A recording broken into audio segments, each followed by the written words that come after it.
Bonjour tout le monde et bienvenue dans ma chaîne, je suis Diane Desiel et aujourd'hui je vous montre un petit développement de manche. C'est la manche tulipe, puis vous allez voir que c'est un beau petit modèle qui revient à la mode, alors ça pourra vous être très utile. Alors avant de commencer le patron de notre petite manche tulipe, je voulais vous montrer mon petit échantillon pour qu'on voit bien ce qui se passe. Alors la manche tulipe va être en un ou deux morceaux. Alors il peut y avoir une couture sous le bras où on pourra encore coller les deux pièces puis avoir notre manche en un seul morceau. Parmi les particularités de la manche tulipe, on peut voir qu'il y a une superposition du tissu qui va être soit le devant sur le dos ou encore le dos sur le devant. Je vous montre l'intérieur. À partir de la ligne d'épaule, il y a une partie de la manche qui s'en va ici vers le dos. Si je regarde en dessous, vous allez voir qu'à partir du niveau de l'épaule, il y a une partie qui s'en va vers le devant. Puis les deux façons de superposer la manche tulipe sont aussi jolies un que l'autre. Puis maintenant, je vous montre une deuxième manche tulipe qui a été assemblée avec exactement le même patron, mais ici, au lieu de faire une finition finie, propre vers l'intérieur de mes parmentures, je suis juste venue faire un point rouloté, ce qui donne une allure différente, mais c'est exactement la même manche. Pour faire mon patron de manche tulipe que je vous présente aujourd'hui, comme pour les dernières manches, j'ai utilisé mon patron en taille 4 pour enfants, mais la construction serait exactement la même si on faisait une manche à partir d'un gabarit adulte. Alors, à partir de ma base 4 ans, je m'étais fait une petite base de manches courtes. Mes valeurs de couture sont déjà incluses. Puis pour faire le développement d'aujourd'hui, j'ai simplement retracé ma petite base de manches courtes. La première chose qu'on va faire, ça va être de déterminer de combien on veut que notre manche se superpose. N'oubliez pas que la mesure que vous allez mettre d'un côté, vous allez mettre la même mesure de l'autre côté. Donc, la partie qui va être double, c'est 2 fois la mesure qu'on va déterminer. Pour l'exemple d'aujourd'hui, je vais faire une mesure approximative à l'œil de 4 cm. Maintenant, au bas de la manche, on sait qu'on a un petit angle au sous-bras ou dans la couture de sous-bras ici. Alors, pour un meilleur résultat, puis avoir une manche qui se continue dans une belle ligne continue, ce qu'on doit faire, c'est venir tracer un bout de ligne à angle droit de cette couture de sous-bras. Puis, on peut le faire sur 2, 3 ou 4 cm. Puis la troisième chose qu'on va faire, ça va être de venir rejoindre nos deux points, donc le 4 cm approximatif que j'ai mesuré à la tête de manche, avec une belle ligne courbe qui va rejoindre l'angle droit qu'on a fait de la couture de sous-bras. Alors cette ligne, j'ai pas de mesure à vous donner, c'est une question de style. La seule chose que je peux vous dire pour le style, c'est que l'endroit où votre ligne va croiser votre droit fil, à partir de ce point-là, ça va être l'ouverture de la manche. Donc, ce qui est en bas de notre point d'intersection, on va voir le bras. Maintenant, une fois que vous êtes satisfait avec votre ligne de style, on va reprendre notre plan patron, puis on va le plier directement sur le droit fil ou sur le centre de la manche. Une fois le patron plié, vous allez commencer d'un côté ou de l'autre, mais on doit retracer toute la ligne de style. Alors ici, le bas de ma ligne de style, puis on retourne, puis on trace le haut de notre ligne de style. Une fois les deux côtés tracés, on pourra ouvrir notre patron. Puis ici, je vais utiliser une couleur différente pour retracer ma ligne de style du deuxième côté. Alors ici, ça va être le côté du devant.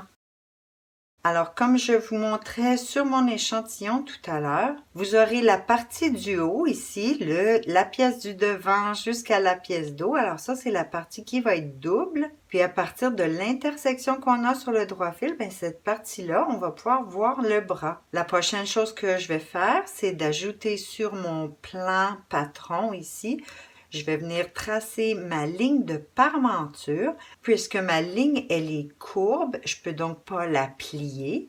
Alors ici, la meilleure façon, ce serait de faire une parmenture. Comme j'ai un patron pour enfants, je vais réduire la taille de ma parmenture à 3 cm que je vais venir tracer parallèle du côté du devant et 3 cm parallèle pour la partie du dos. Maintenant, je veux juste clarifier les pièces. On a maintenant 4 pièces de patron, 2 du côté dos. On aura la manche, la pièce de manche qui part de l'emmanchure jusqu'au bout de notre ligne de style. Puis on a aussi notre parmenture qui part de notre 3 cm jusqu'à la ligne de style. Puis c'est la même chose au devant, donc de l'emmanchure jusqu'à la ligne de style, puis du 3 cm jusqu'à la ligne de style, ça c'est notre parmenture. Alors maintenant, pour différencier ces pièces qui vont se ressembler beaucoup, on peut voir que les pièces de manche, elles ont déjà des crans différents parce qu'on a des crans d'emmanchure double au dos et simple au devant. Tandis que les pièces de parmenture, qui sont vraiment beaucoup similaires, ils ont quand même une petite différence, principalement ici au niveau de la tête de manche. Les courbes sont légèrement différentes. Alors, pour pas mélanger les pièces, ça va être important d'ajouter des crans d'assemblage pour assembler la parmenture à la pièce de manche. Alors, on va faire comme dans l'emmanchure, on va placer un cran simple au devant, puis on va venir placer à un endroit différent un cran double pour les pièces de dos.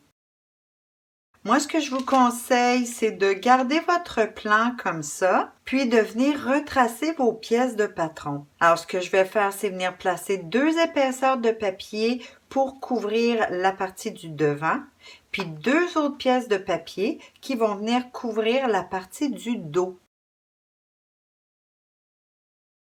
Alors maintenant, vous pouvez voir que j'ai placé mes 4 épaisseurs de papier, 2 au dos, 2 au devant. Maintenant, on va venir retracer la ligne de style du devant, la ligne de style du dos. N'oubliez pas d'indiquer vos doubles crans au dos, simple cran au devant. Ensuite, vous allez aussi indiquer ou tracer à la roulette votre droit fil. Puis, la ligne de parmenture du devant et la ligne de parmenture du dos.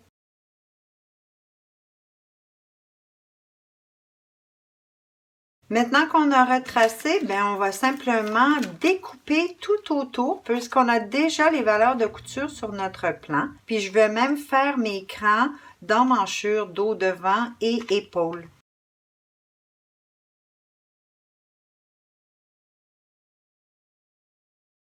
Maintenant que c'est découpé et cranté, je vais venir séparer mes pièces de patron. Puis pour garder votre précision, je vous conseillerais de simplement déplacer vos épingles sur les 2 épaisseurs du devant.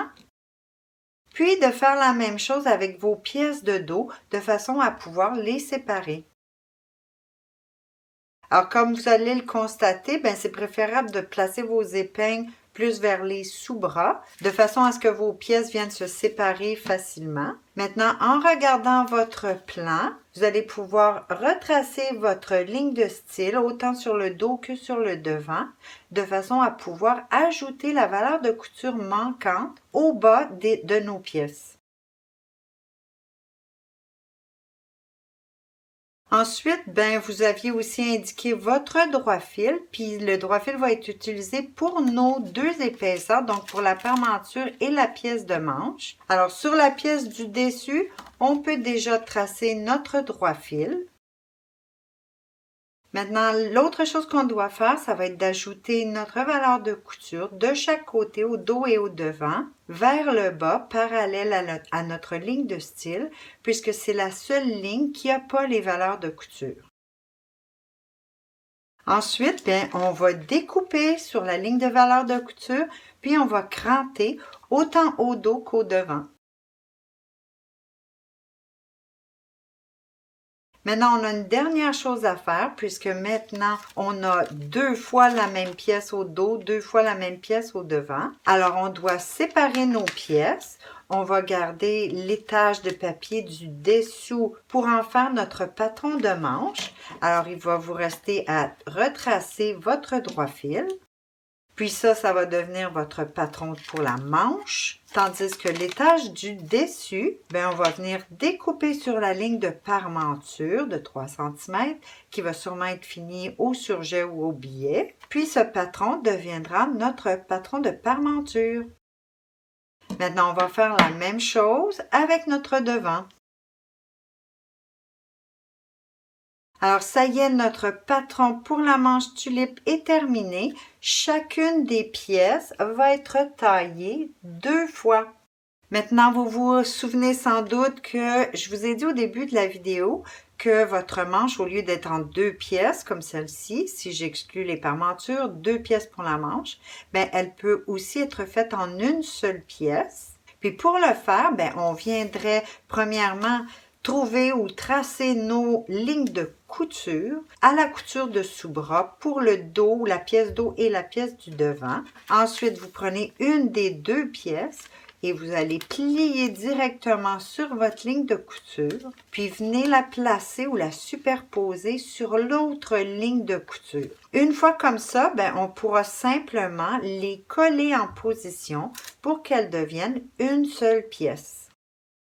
Alors, je vous montre ce que ça va avoir l'air une fois qu'on assemble et qu'on vient superposer nos crans d'épaule avec crans d'épaule.